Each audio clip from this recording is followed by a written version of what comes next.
Welcome to Smart Remarks, where the rich are getting richer, but to suggest that they pay a penny more in taxes is an outrage!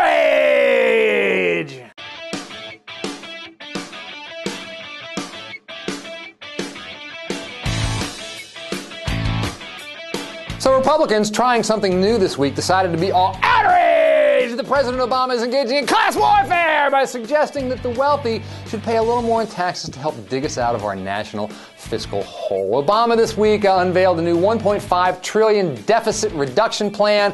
It would increase taxes primarily on the wealthy. The Bush tax cuts for top earners would expire. Loopholes would be closed and deductions limited. And then there's the Buffett rule, named after billionaire investor Warren Buffett, which would require anyone making over $1 million a year to pay a minimum tax rate. Now, Americans like this idea. Poll after poll has shown that Americans favor increasing taxes on the wealthy, but Republicans, showing that they remain the party of money, are all fired up. And our old friend Bill O'Reilly even went so far as to say that if tax rates go up to, say, 50%, he just might have to pack it in.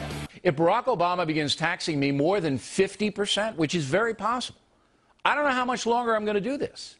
I like my job, but there comes a point when taxation becomes oppressive. So wait, if we raise taxes on the wealthy, O'Reilly might just zip it and go away?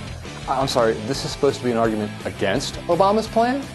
Now, I tell you what, I'll give the right this. If we raise taxes on the rich, some of the rich will do everything they can to avoid those new taxes. And conservatives point out correctly that top earners are already paying most of the tax revenue. Top 10% of earners now remit 70% of all income taxes. But while the wealthy may provide the lion's share of tax revenue, they have seized virtually all of the gains over the course of the past few decades. The top 1% of Americans now bring in a quarter of the national income every year and control 40% of the national wealth. This is the new Gilded Age, with a degree of income inequality not seen since the last Gilded Age. And as Max Fisher wrote on the Atlantic Monthly Online this week, China is now a more equal society than the United States. Russia is more equal. Quote, "We're on par with some of the world's most troubled countries." And don't kid yourself, income inequality does lead to trouble. All these conservatives screaming about class war could see the real thing if we continue down this path. Higher taxes on those who have gained the most over the course of the past few decades might be one way to address this. Now, I have no illusions about Obama and his plan. He'll probably bail on this as he bails on everything else.